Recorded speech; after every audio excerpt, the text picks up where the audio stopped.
Hello friends, welcome to my YouTube channel school of knowledge. आज मैं आपके लिए भूगोल विषय की पाठ्य योजना लेकर आई हूँ जिसका प्रकरण है भूकंप। आइए देखते हैं कि भूकंप के लिए पाठ्य योजना कैसे तैयार करेंगे।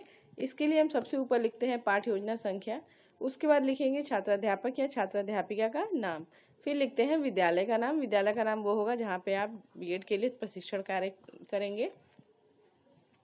उसके बाद हम एक टेबल बनाते हैं जिसके अंतर्गत इन 6 बिंदुओं को लिखा जाता है। पहला बिंदु होता है दिनांक। दिनांक वो दिनांक होगा जिस दिन आप ये शिक्षण कार्य करेंगे। दूसरा है कक्षा, तो ये कक्षा 7 और 8 दोनों में है भूकंप, तो दोनों के लिए बना हुआ है। विषय हमारा सामाजिक विज्ञान है। उप विषय भूगोल है। चक्र 7वां है और अवधि जो है 40 मिनट की अवधि है। ठीक है। उसके बाद हम लिखते हैं प्रकरण, तो प्रकरण है हमारा भूकंप। प्रकरण लिखने के बाद नंबर आता है सामान्य उद्देश्य का। सामान्य उद्देश्य जो होता है वो आपके विषय से संबंधित होता है। तो ये हमारा भूगोल विषय है, तो हम जो भी उद्देश्य लिखेंगे भूगोल विषय को ध्यान में रख के लिखेंगे कि हमें भूगोल विषय क्यों पढ़ाना चाहिए बच्चों को। तो इसके अंतर्गत हम लिखते हैं पहला कि छात्रों में भूगोल विषय के प्रति रुचि उत्पन्न करना। दूसरा, छात्रों को भूगोल के द्वारा स्थल संबंधित तथ्यों की जानकारी देना। तीसरा, भौगोलिक परिस्थितियों के अनुसार मानव जीवन को अनुकूल बनाने का ज्ञान प्रदान करना।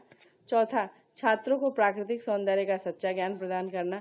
पांचवा, छात्रों का सामाजिक एवं मानसिक विकास करना। और छठा है छात्रों को सामाजिक विज्ञान की उपयोगिता को बताना। तो ये आपके 6 पॉइंट हैं जो कि हमने सामान्य उद्देश्य में दिए हैं। सामान्य उद्देश्य के बाद नंबर आता है विशिष्ट उद्देश्य का। विशिष्ट उद्देश्य में आप 3 तरह के विशिष्ट उद्देश्य देंगे। तो पहला विशिष्ट उद्देश्य है वो है ज्ञानात्मक उद्देश्य। ज्ञानात्मक जैसा कि नाम से स्पष्ट है कि हम बच्चों को ज्ञान देंगे, यानी कि उनको इस बारे में जानकारी देंगे। तो इसके अंतर्गत हम लिखते हैं कि छात्र भूकंप के बारे में जान सकेंगे। और दूसरा है कि छात्र भूकंप के कारणों को जान सकेंगे कि भूकंप आने का कारण क्या है, मतलब उनको जानकारी प्राप्त होगी। उसके बाद जो दूसरा उद्देश्य है वो है बोधात्मक उद्देश्य। इसके अंतर्गत हम लिखते हैं बोधात्मक, मतलब जब जानकारी प्राप्त हो गई, हमने किसी चीज़ को इन्फॉर्मेशन दे दी, अब क्या करेंगे, उसको समझने की कोशिश करेंगे बच्चे। तो इसमें हम लिखेंगे कि छात्र भूकंपीय तरंगों को समझ सकेंगे। और दूसरा देंगे कि छात्र भूकंप द्वारा होने वाले लाभ तथा हानि को समझ सकेंगे, मतलब पहले जानकारी मिली फिर उन्होंने उस चीज़ को समझने की कोशिश करेंगे। उसका जो तीसरा उद्देश्य होता है वो है क्रियात्मक उद्देश्य। क्रियात्मक उद्देश्य में जैसा कि नाम से स्पष्ट है, क्रियात्मक फंक्शनल, मतलब बच्चे अब बच्चे ही कार्य करेंगे। जब किसी चीज़ के बारे में जान गए हैं, उसको समझ गए हैं, तो अब वो क्या करेंगे, चर्चा करेंगे, लोगों से बताएंगे। तो इसमें के अंतर्गत हम लिखेंगे कि छात्र भूकंप के झटकों की पहचान कर सकेंगे। छात्र भूकंप द्वारा होने वाले जान माल के नुकसान को रोकने में सहयोग कर सकेंगे। ठीक है, तो ये हो गया बच्चों ने खुद एक्टिविटी की, क्रियात्मक उद्देश्य। उसका नंबर आता है सहायक सामग्री का। तो इसके अंतर्गत हम लिखते हैं भूकंप को दर्शाता चार्ट पेपर, संकेतक, रोलिंग बोर्ड, डस्टर आदि ये सब चाहिए होते हैं। फिर आता है नंबर पूर्व ज्ञान का। तो इसके अंतर्गत हम लिखेंगे कि छात्रों को अपने पास होने वाली प्राकृतिक घटनाओं की सामान्य जानकारी है, जो भी जैसे पानी बरस रहा है, बाढ़ आया है, सूखा पड़ा है, भूकंप आया, तो इसमें थोड़ी बहुत जानकारी उनको है। फिर नंबर आता है प्रस्तावना प्रश्न का।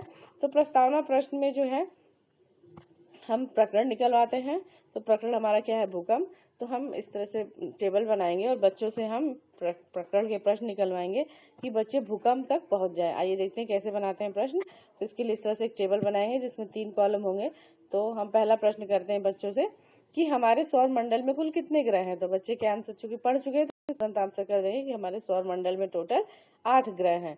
ठीक है, हमने टोटल ग्रह लिया। अब हमने ग्रह को लेकर नेक्स्ट क्वेश्चन बनाएंगे कि हम सब किस ग्रह पर रहते हैं। तो बच्चे क्या आंसर करेंगे कि हम सब पृथ्वी पर रहते हैं। अब हम क्या करेंगे, पृथ्वी आंसर दिया बच्चों ने, पृथ्वी का आंसर को लेके हम थर्ड क्वेश्चन बनाएंगे कि पृथ्वी की ऊपरी सतह को किस नाम से जाना जाता है। तो बच्चे क्या आंसर करेंगे, पृथ्वी की ऊपरी सतह को भूपर्पटी या भूपटल के नाम से जाना जाता है। फिर हम जो आंसर दिया बच्चों ने उसी आंसर को लेके हम फोर्थ क्वेश्चन बनाएंगे कि भूपटल में होने वाले कंपन को क्या कहते हैं।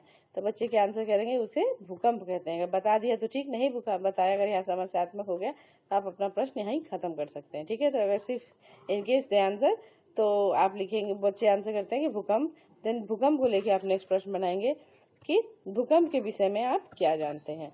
जब आप इस तरह के प्रश्न पूछते हैं कि आप क्या जानते हैं या भूकंप के बारे में क्या समझते हैं या विषय के बारे, तो मतलब ये छोटे वन वर्ड आंसर नहीं रहा ना, बड़ा आंसर हो गया। इसका आंसर कई लाइन का आंसर होगा कि विषय में आप क्या जानते हैं, मतलब। तो इसमें बहुत सी चीजें होंगी, तो बच्चे अपने अपने संभावित आंसर देंगे। जब संभावित एक संभावित आंसर देने के बाद एक छड़ा से आएगा कि बच्चे मौन हो जाएंगे। जब बच्चे मौन हो गए तो क्या हो गया, वो समस्यात्मक हो गया। जब समस्यात्मक हो गया यानी कि हमारा प्रकरण निकल गया। जब प्रकरण निकल जाएगा तो हम बच्चों को उद्देश्य कथन कहेंगे कि बच्चों आज हम लोग भूगोल विषय के अंतर्गत भूकंप के बारे में अध्ययन करेंगे। उसका नंबर आता है पाठ प्रस्तुतिकरण का। तो इसके अंतर्गत इस तरह से टेबल बनाते हैं जिसमें इन 5 बिंदु को रखा जाता है। क्रम संख्या, शिक्षण बिंदु, छात्राध्यापक या छात्राध्यापिका कथन, छात्र क्रिया और श्यामपट्ट कार्य का। तो इसमें पहला शिक्षण बिंदु है भूकंप। तो हम क्या करेंगे, पहले कुछ विकासात्मक 1-2 क्वेश्चन पूछ लेंगे। हमने बच्चों से पूछ लिया कि अच्छा बताइए कि प्राकृतिक आपदाएं कौन कौन सी हैं। तो बच्चे आंसर कर देंगे कि बाढ़, भूकंप, ज्वालामुखी, सूखा पड़ गया, ये सब जो है प्राकृतिक आपदाएं हैं। फिर हम क्या पूछेंगे कि अच्छा भूकंप के बारे में आप क्या जानते हैं। तो संभावित आंसर दिया था बच्चों ने, तो समस्यात्मक है तो हम क्या करेंगे, इसका स्पष्टीकरण देंगे। ठीक है, स्पष्टीकरण में कि जब पृथ्वी की सतह पर अचानक कंपन होने लगता है वो तो इसे भूकंप कहते हैं। भूकंप हल्के कंपन से लेकर विनाशकारी प्रभाव वाले हो सकते हैं। भूकंप से प्रभावित क्षेत्र की जमीन हिलने लगती है जिससे कमजोर इमारतें गिर जाती हैं। इससे शहर तथा गांव सभी मलबे के ढेर में बदल जाते हैं तथा इनसे दबकर मनुष्य तथा पशुओं की मृत्यु हो जाती है। ठीक है, तो ये हमने इसको स्पष्टीकरण दे दिया।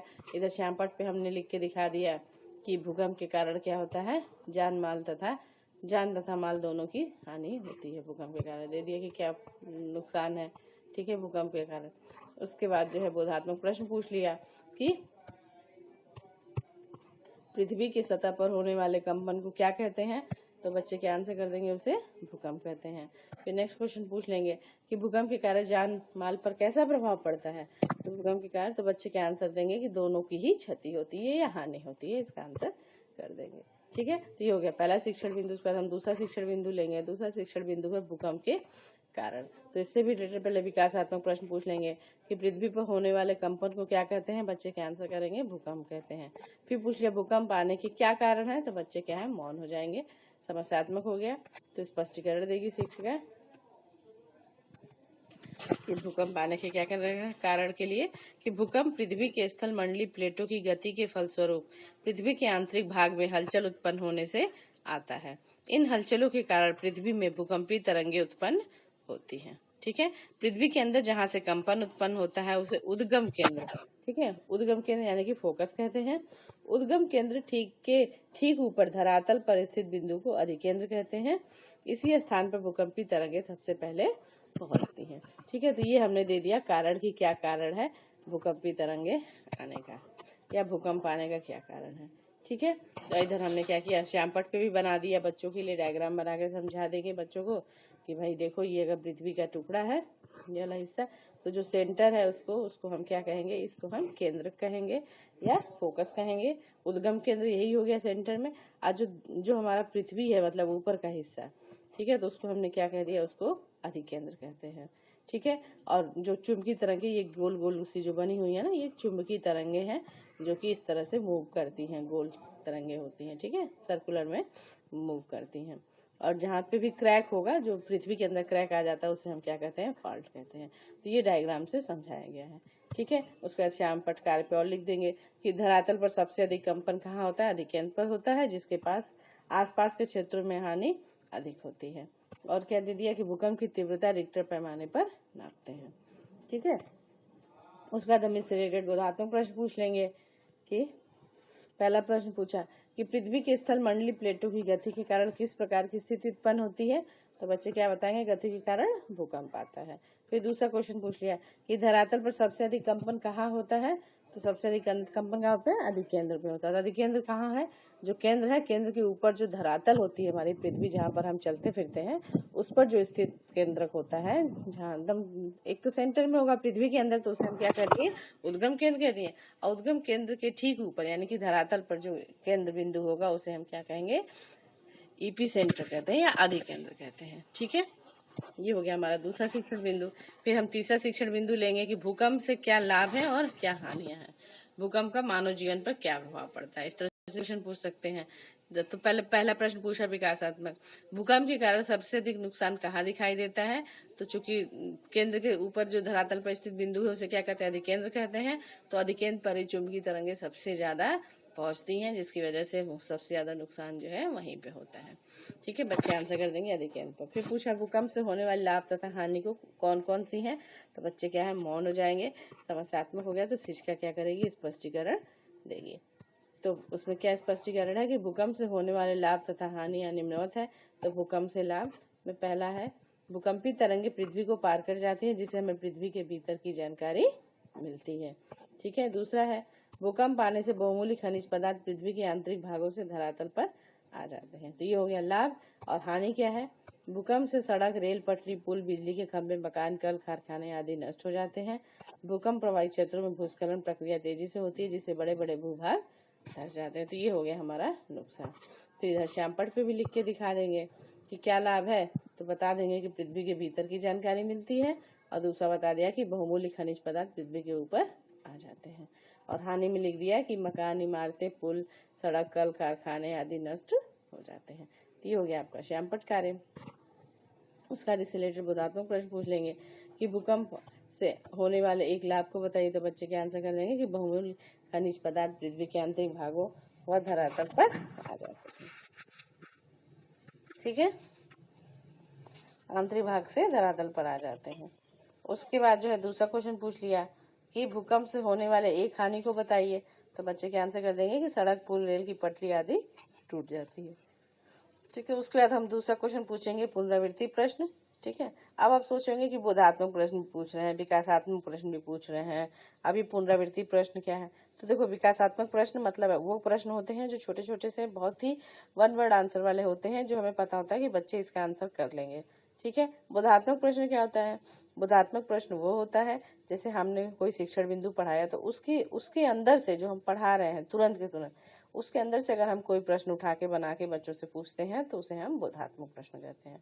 अब ये तीसरा क्या है, पुनरावृत्ति प्रश्न। पुनरावृत्ति प्रश्न क्या होता है, पुनरावृत्ति प्रश्न वो प्रश्न होता है जब हम पूरा शिक्षण पढ़ा लेते हैं क्लास में, पढ़ाने के बाद जो है हमने जो पूरा पढ़ाया है प्रकरण, उस प्रकरण से हम रिलेटेड जो है एक एक क्वेश्चन पूछते हैं बच्चों से, ताकि हमें पता चले कि हमने जो पढ़ाया बच्चों को समझ में आया कि नहीं आया। उसके बाद होता है मूल्यांकन का प्रश्न। मूल्यांकन का जो प्रश्न होता है वो शिक्षक आधारित होता है। इसमें हम बच्चों से प्रश्न पूछते हैं कुछ, और हम देखते हैं कि शिक्षक ने उन प्रश्नों का आंसर बच्चों को अच्छे से दिया है कि नहीं दिया है। ठीक है, तो पुनरावृत्ति प्रश्न में हमने 3 क्वेश्चन पूछ लिया कि भूकंप क्या है, भूकंप आने का क्या कारण है, भूकंप से होने वाले 2 लाभ तथा 2 हानि को बताइए। तो ये तो पुनरावृत्ति प्रश्न है, बच्चे आंसर कर देंगे। फिर मूल्यांकन प्रश्न में हमने पूछ लिया कि पृथ्वी पर अचानक होने वाले कंपन को क्या कहते हैं। फिर पूछा धरातल पर स्थित भूकंप के केंद्र को क्या कहते हैं, और भूकंप से होने वाले 2 लाभ कौन कौन से हैं। तो ये हो गया हमारा मूल्यांकन का प्रश्न। उसके बाद हम गृह कार्य का नंबर आता है, तो इसमें हम बच्चों से क्वेश्चन दे देंगे कि भूकंप क्या है तथा इसके आने का क्या कारण है, याद करके आना है। तो ये हो गया गृह कार्य। तो फ्रेंड्स, ये थे हमारी पाठ योजना भूकंप।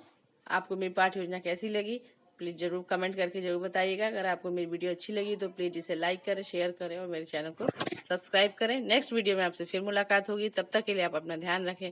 Take care, bye.